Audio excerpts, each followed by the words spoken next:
DOJ and FBI have now concluded there was no Jeffrey Epstein client list. What do you tell MAGA supporters who say they want anyone involved in Jeffrey Epstein's alleged crimes to be held accountable? This administration wants anyone who has ever committed a crime to be held accountable, and I would argue this administration has done more to lock up bad guys than certainly the previous administration. And the Trump administration is committed to truth and to transparency. That's why the Attorney General and the FBI Director pledged at the President's direction to do an exhaustive review of all of the files related to Jeffrey Epstein's crimes and his death.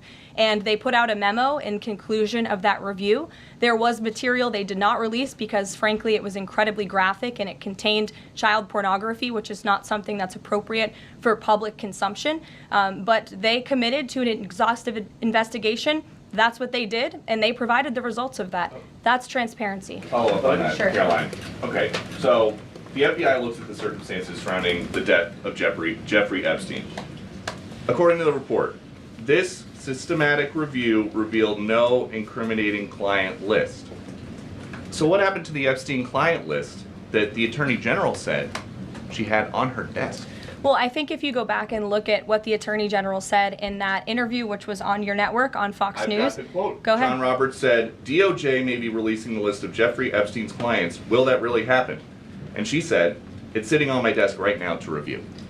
Yes, she was saying the entirety of all of the paperwork, all of the paper in relation to Jeffrey Epstein's crimes. That's what the Attorney General was referring to, and I'll let her speak for that. But again, when it comes to the FBI and the Department of Justice, they are more than committed to ensuring that bad people are put behind bars.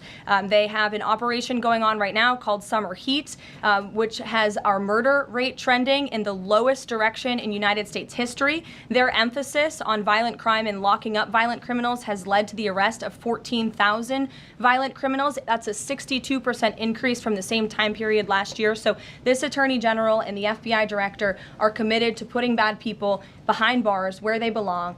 They promised an exhaustive review. That's what they did. For any further details, I would refer you to the Department of Justice.